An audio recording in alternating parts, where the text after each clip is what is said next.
Hi, I'm John Moyer of Disturbed. In this Rock House program, I'm going to show you some basics of the bass, and I'm also going to share with you some techniques that I use to play modern rock and heavy metal music.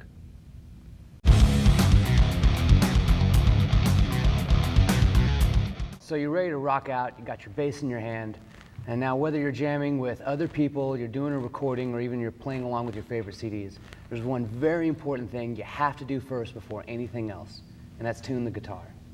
Now, the best thing to use is an electronic tuner. If you don't have one, you can download one from the support site. Now, a lot of modern metal rock music, we tune the instrument down a half step, and on top of that, we tune the low fourth string down an additional step. Basically, it's called drop D tuning. So what I'm going to go ahead and do, if you don't have a tuner on you, I'm going to go ahead and play the notes, and you can tune to me. And even if you have a tuner, this is a good exercise for you to use to get your ear, little exercise for your ear to get used to how the tones sound. And you know, it's always good, even if you have an electronic tuner, to back up whatever you're doing by using your ear, because really that's the final judge. So first we're going to start with the first string, and it's this one here, it's the G string. So I'll play it a couple times, you play along and tune your G string.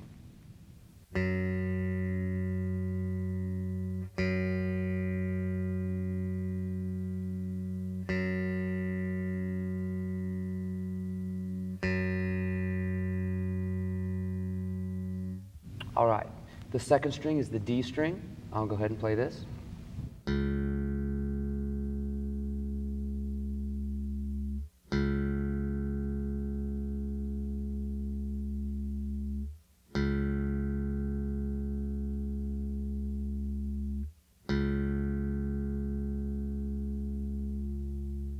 All right, now let's tune the A string.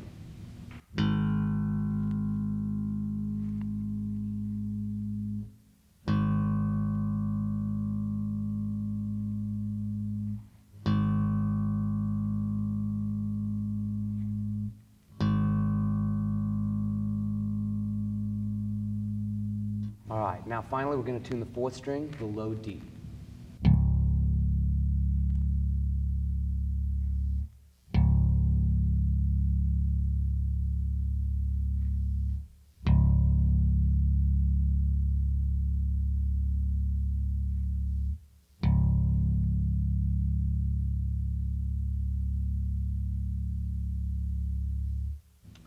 Now, if you see me play live, you've seen me play with a 5-string bass. Well, I use the 5-string bass, but I still do the drop D tuning on the low. It gives me a few extra low notes, but it doesn't get used all that often. So for the purposes of teaching you most of the basics that I want to show you, we can definitely do it with the 4-string. You don't need to get the 5. It's just an added tool to use in your arsenal if you do happen to get one.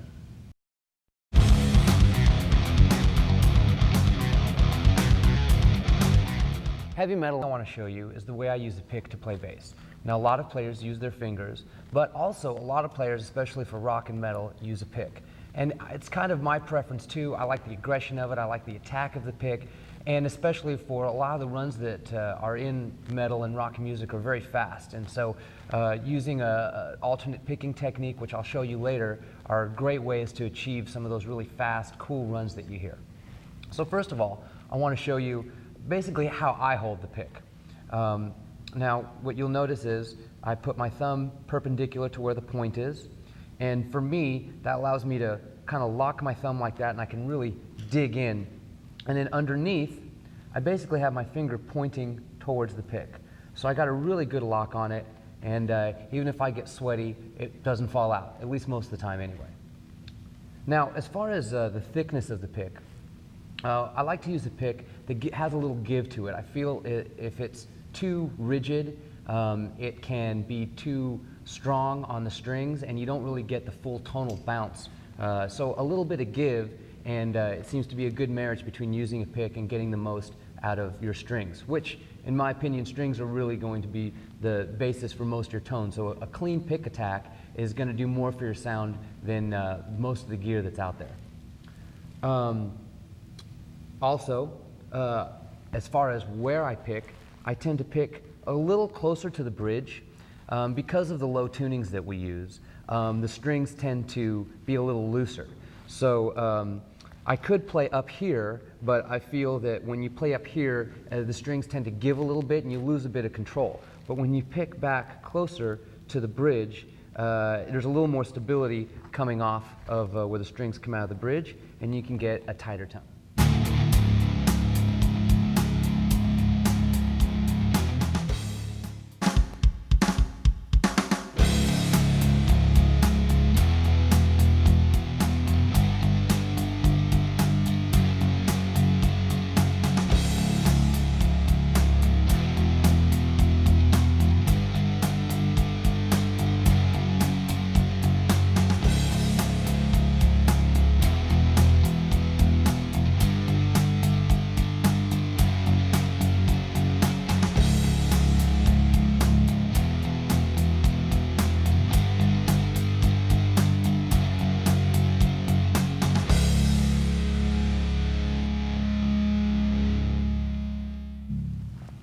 All right.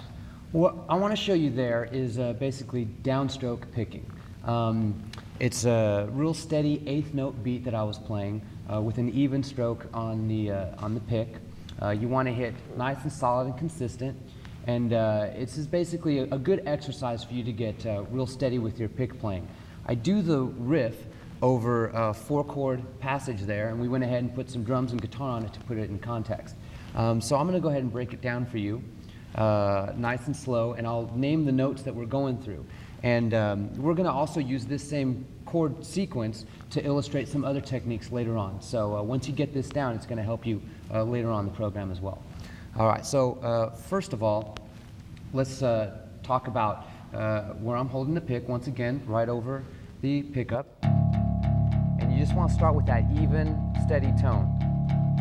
And this just goes like way the whole time. You just keep chugging away just like that, and then we'll move our fingers in accordance with where the notes need to go. But you just want to keep that even feel. So we'll start with the open D.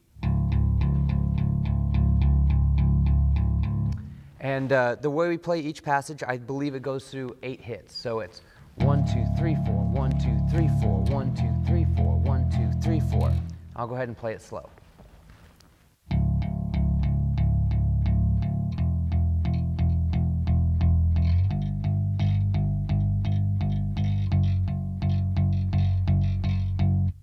So I'll go through again what we start as the open D, and then it goes up to the F, and then a G sharp and a G. Once again, I'll play it nice and slow, starting with the open D.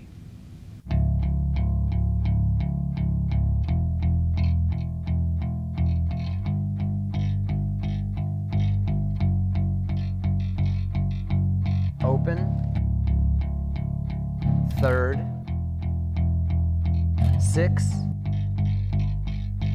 5. Now, I do a little bit of accenting while I play, and that's basically to lock in with the kick and the snare. The snare hits are on the third beat of every go-round. So basically it's like a 1, 2, 3, 4, 1, 2, 3, 4. So I have little accents that'll be on the 1 and the 3 in particular to accent the snare. And you can hear that within the pulse of the beat.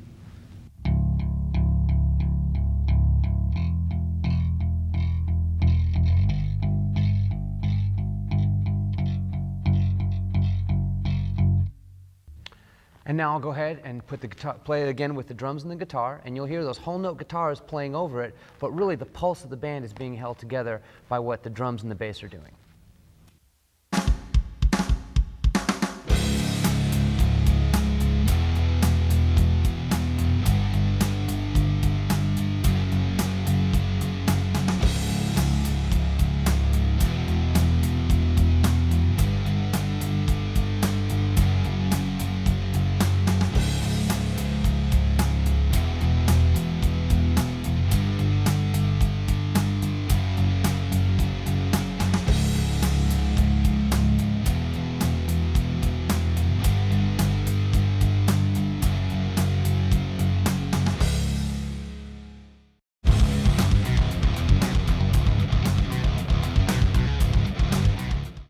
All right, the next thing I want to show you is octaves. Octaves are a great way to increase your vocabulary as a bass player. It basically gives you options on where you can go note-wise, but since it's an octave, you never really lose the tonal center, which you got to be really conscious of that as a bass player, because if you get too far away, you're really losing, your role in the band as a foundational instrument.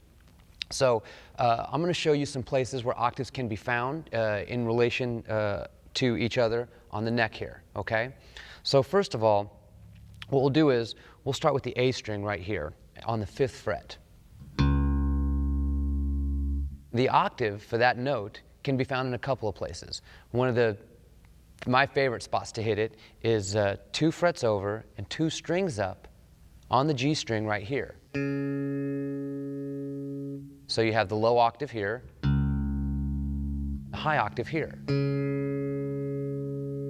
Now, what's great about guitar and bass is that what holds true on one section of a string often holds true wherever you go. So if you move up or down, that relationship stays the same. So in the case of the 3rd fret octave, which this is a C note, you play that 3rd fret there. Once again, 2 over, 2 up, you'll find the octave. Now, some of the rules change when you do the drop D. The drop D tuning, bringing it down a step, changes its position in relation to other notes. So on the low string, on the 5th fret, when you play this note, which is a G, instead of being 2 over, 2 up, it's the same note, the same fret, but 2 strings up. So in the example that I'm using here, the 5th fret G, the octave for that note is found up here. So when you're using the low drop D tuning, just remember that your octaves are in a slightly different place. If you move it down to the 3rd fret,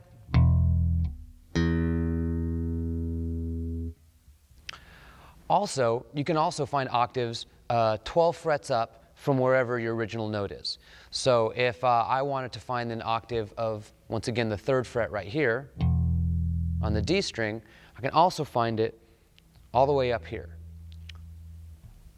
on the 15th fret. So 3 plus 12 is 15.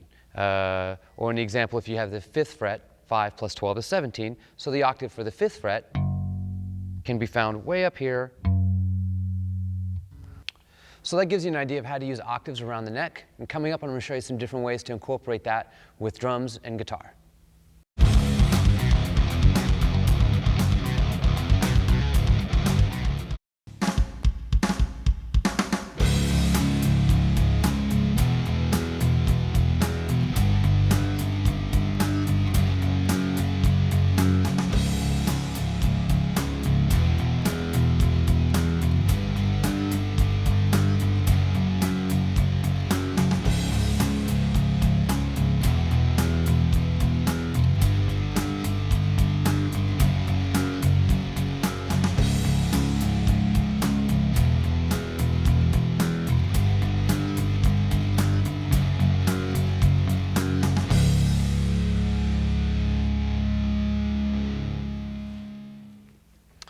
All right, now I'm going to show you how to use octaves within a riff. We're going to take that same 4-chord pass-through that we were doing earlier with the downstroke technique, and we're going to introduce octaves on the snare beats. Now, the first part of that uses an open octave. Now, the open octave that I like to use with the open D, I use this one right here, which is the 5th fret.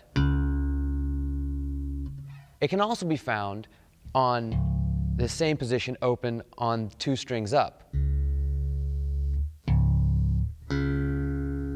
But I found that when you play 2 open notes, it's really easy to lose control and you end up with some overtone. And part of this lesson, I'm going to be showing you how to play the notes individually to where each note gets played by itself and you don't have 2 notes ringing at the same time, because that kind of helps the bass cut through and really makes it sound more solid. So once again, for the purposes that I use most of the time, as an octave with the open D, I use the 5th fret on the A string. Now, this riff starts off, once again, with the steady downstroke picking pattern.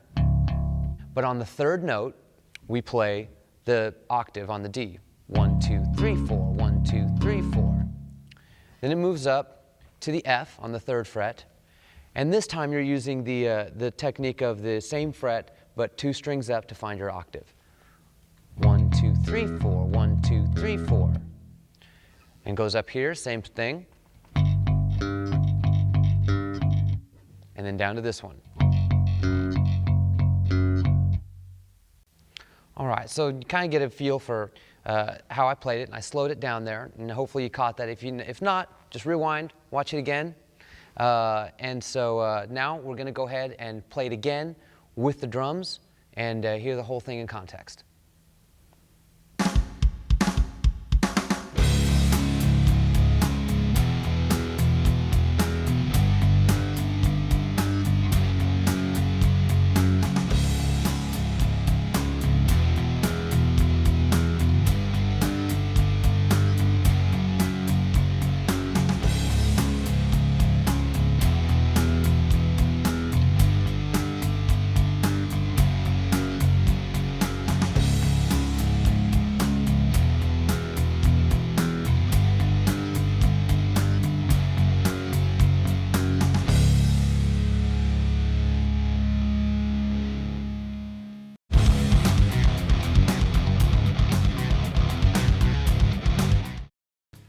All right, the next thing I want to show you are fifths. Fifths are a great way also to enhance a bass line, and great notes that you can go to that don't take away from what maybe your guitar player is doing. First of all, I want to show you where you can find fifths in relation to your root chord. So once again, we're going to start with the 5th fret on the A string. And the 5th note of that, and they call it a fifth because it's the 5th note in the scale of the key, can be found right there on the 7th. It's 2 frets over, 1 string up. So here's the root, and then 2 frets over, 1 string up, you'll find the 5th. And once again, as you shift up and down the neck, that position doesn't change. So if we go down to the 3rd fret, it's still the same relation. 2 frets over, 1 string up, you'll find the 5th.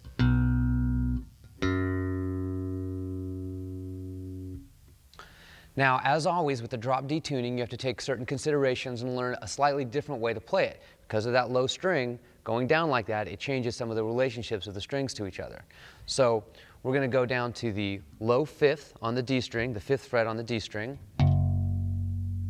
And to find the 5th in relation to that root note, it's 1 string up, but on the same fret. So you have the 5th fret on the D, and then the 5th fret on the A. And as you move up and down on the D string, you'll find the relationship stays the same. So if we were to go down to the 3rd fret, you'll also find the 5th in relation to it on the 3rd fret as well, but just 1 string higher. Now also, I like to use the open, with the open D, I like to use a fretted 5th, and one I often use is the one here at the 7th fret. And that actually can be found throughout the instrument. Even on the A string, the 7th fret's going to be your 5th.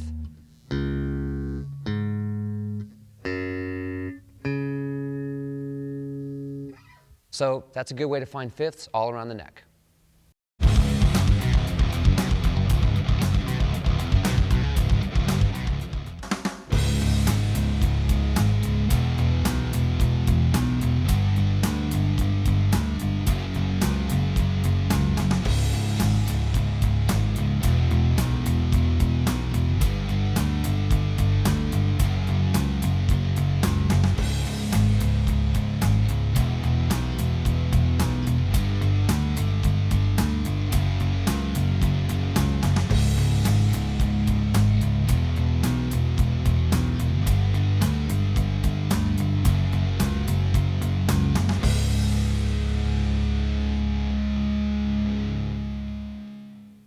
All right, now we're going to start incorporating fifths into a guitar and drum line. For this example, once again, we're going to use the chord sequence that we had earlier, we're going to use the same rhythms that we used earlier. And like with the octave, we're going to incorporate the fifths on the third beat. So really the only difference that we're doing is we're changing the position of where we're hitting that note on the third beat, that 1, 2, 3, 4, 1, 2, 3, 4. So instead of the octave on that third, locking in with the snare, we're going to play the fifth. So I'm going to go through the example slowly at first, and then we'll rock it out again at the end. So here we go. Starting with the open string. And once again, with open strings, I like to use the fifth at the 7th fret. So we get the 1, 2, 3, 4, 1, 2, 3, 4. Then we go down to the 3rd fret. And for this example, we're using the technique of finding using the fifth that's on the 2nd string right above it, but on the same fret. 1, 2, 3, 4, 1, 2, 3, 4. And as we slide up, the relationship stays the same. 1, 2, 3, 4, 1, 2, 3, 4. And then on the last note, 1, 2, 3, 4, 1, 2, 3, 4. Now, a lot of times using 2 fingers can be a very effective approach because as you go, when you're going back and forth, you don't want both the notes to ring at the same time. You want to have that individual attack of each note to be clear and its own animal. And that helps cut through in the mix and makes you a better player and a clean player at that. So let's go ahead and take those techniques, play it cleanly, play it strongly, play it loud, and let's rock it out.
All right, so now we're going to incorporate octaves with fifths.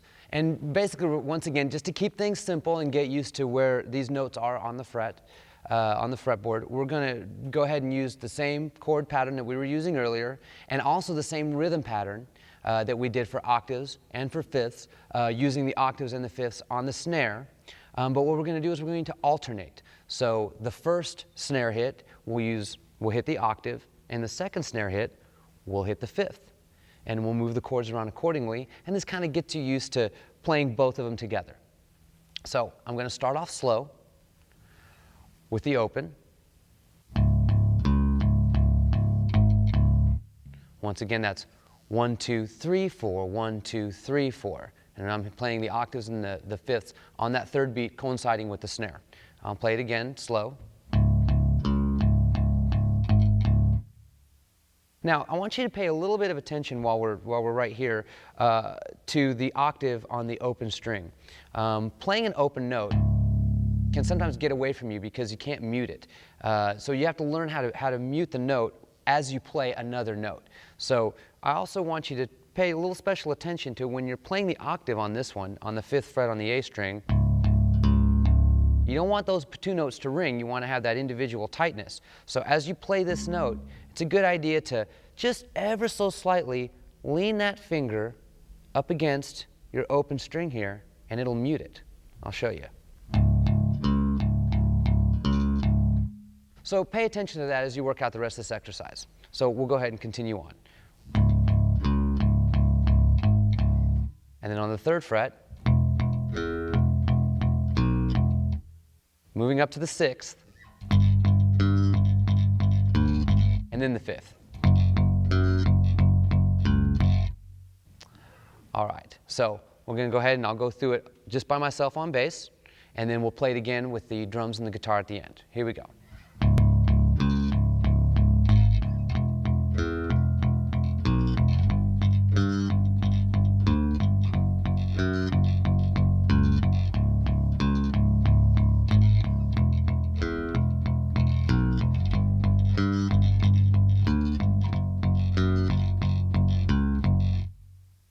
All right, try to play those notes clean, play them strong, play them loud, and play along with the guitars and the drums.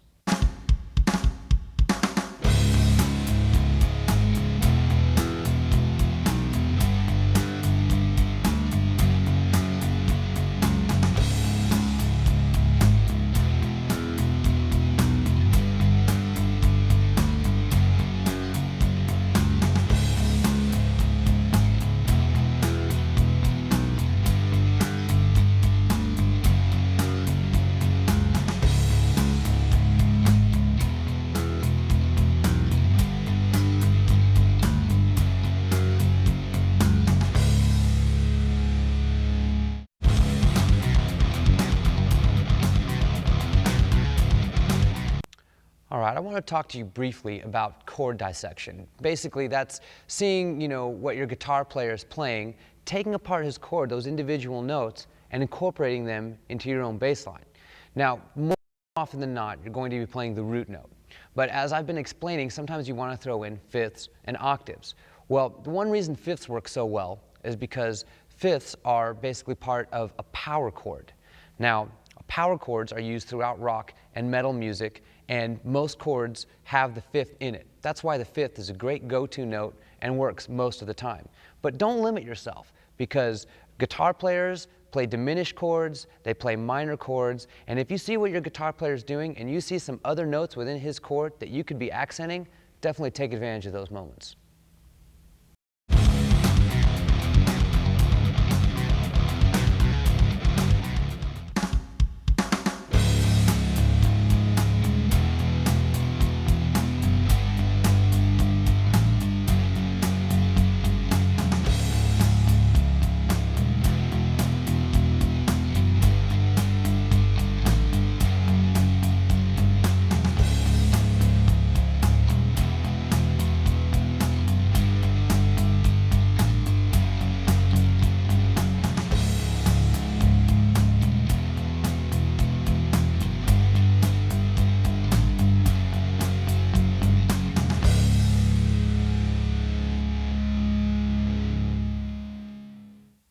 All right, the next thing I want to talk to you about are transition notes.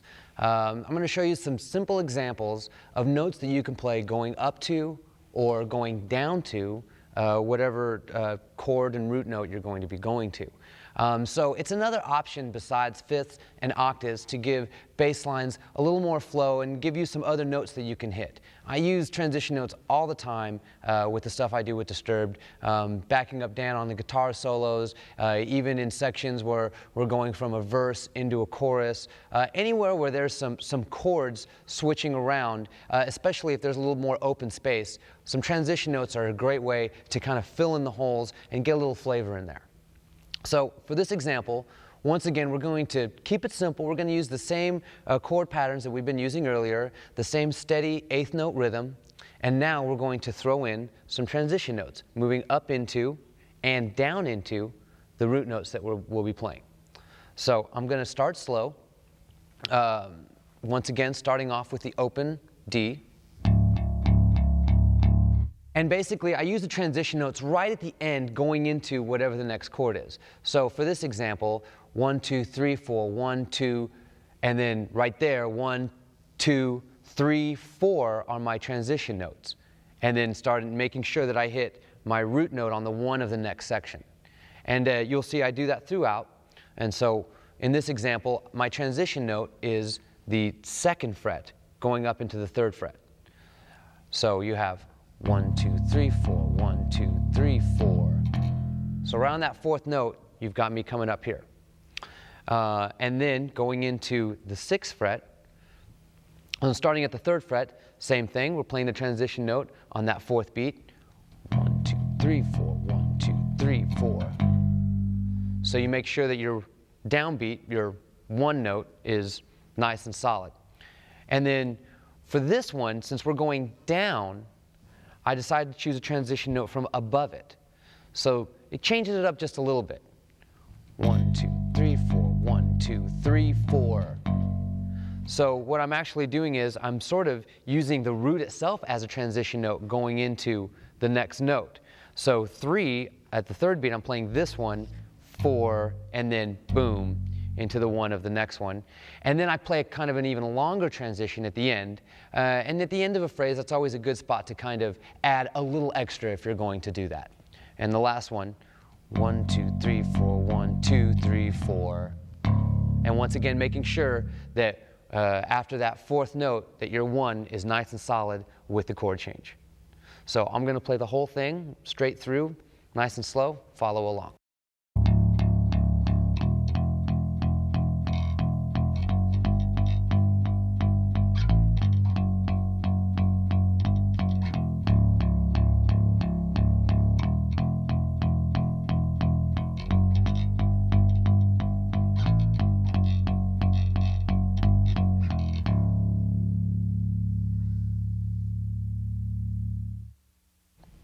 Now let's go ahead and put in the guitar and the drums and rock it out.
All right, so now we're going to work on an exercise, putting it all together basically, where we're going to use the octaves, we're going to use the fifths, we're going to use the transition notes, and we're going to do it all over that same 4-chord pattern that we were doing earlier. Now, I want to stress to you that this is mostly just an exercise for you to get used to where the octaves are, where the fifths are, and using some transition notes involved. Normally, depending on the circumstances, I wouldn't play quite such a busy bass line. I might play a little more simply and then use some of those techniques for a fill or, for an effect here and there throughout the riff. I wouldn't necessarily use that the whole time because I wouldn't, once again, want to lose my foundational role as a bass player in a rock or a metal band. So with that in mind, once again, this is a good exercise for you to get used to using all these different techniques. So we're going to start off real slow. I kind of throw in the octave first and then the fifth, and then I'm keeping those transition notes in the same places that we used them all earlier in the lessons. So to start off, nice and slow, the open string once again, and then the transition, and then the next transition,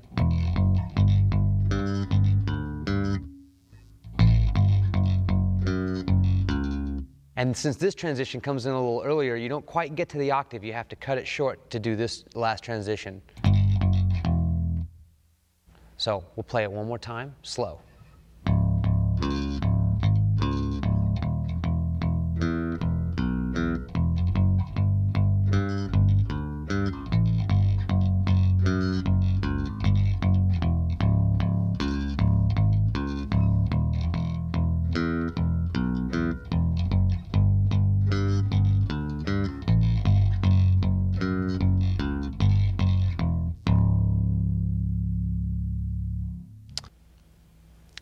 All right, so what you're seeing are a lot of notes, and some of it can be a little overwhelming. So if you need a little extra help for this lesson or even some of the later lessons, you can go ahead and access the tab, the tablatures that correspond to these lessons. So if you need a little help, do that. In the meantime, let's go ahead and rock this out with the fifths, the octaves, the transition notes, with the guitar and the drums all together.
All right, now that you know about fifths and octaves and transition notes, I want to show you an example of a tasteful way to play them so that you can keep your foundation as, keep your role as the foundational instrument in the band, but also find those moments when you can step out and use those notes to enhance the bass line.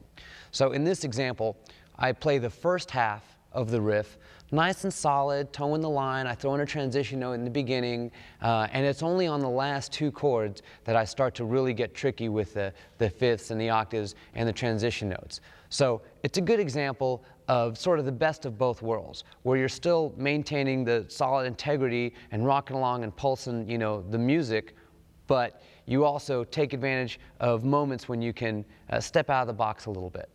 So I'm going to go ahead and show you this basic idea, starting slow. Once again, we start with the open D. I use a transition note going into the 3rd fret. But on the 3rd fret, I decide just to keep it nice and steady, and I had nothing really special on this one going into the next one. Using those moments like that can help just kind of solidify exactly what's going on before maybe throwing in a fill later on. So on the 3rd fret, I just keep it nice and steady. Then I move up to the 6th fret, and that's when I start introducing the fifths, the octaves, and then transition into the next one too.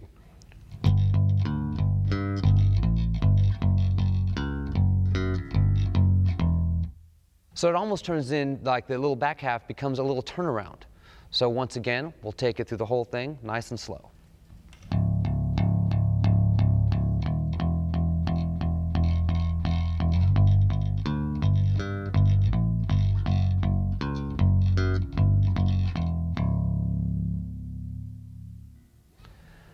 So there you go, learn it, and now play it up to speed with the guitars and the drums.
All right, so now I want to show you alternate picking.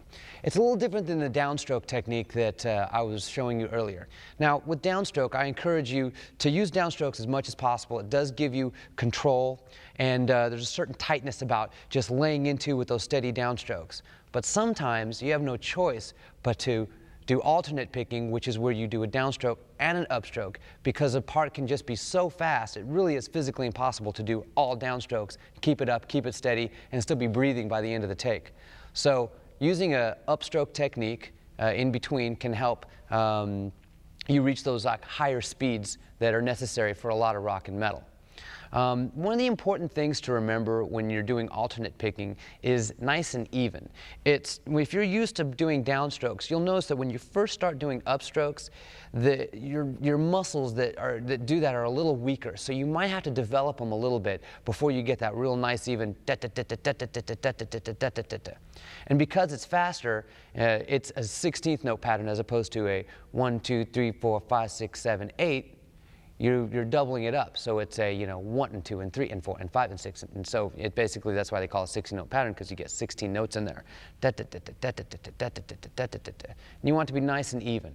So for the exercise that we're using, it mostly rides on the open, but I throw in a couple of chords in there also to get used to playing the 16th note pattern when you have a fretted note. So I'm going to start slow to show you the exercise that we're doing for this lesson. Once again, starting on that low D, nice and steady, up and down stroke, and you want to start with the down, end with the up. 1, 2, 3, 4. 1, 2, 3, 4. 1, 2, 3, 4. And you just do it over and over, nice and steady.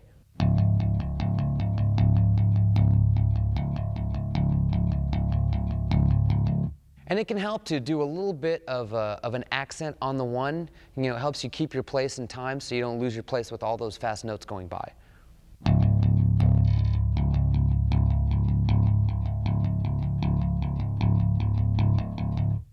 So we throw in a first fret change at the beginning of the riff, so it goes like this.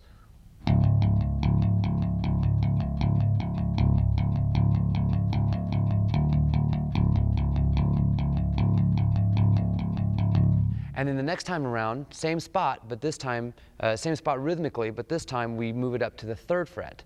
And it's on the last 4 of every phrase. So I'll play what happens on the 3rd fret this time around.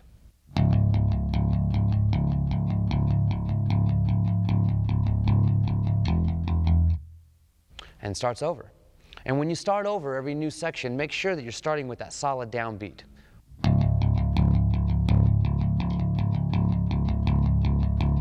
1, 2, 3, 4. 1, 2, 3, 4. 1, 2, 3, 4. 1, 2, 3, 4. 1, 2, 3, 4. 1, 2, 3, 4. 1, 2, 3, 4.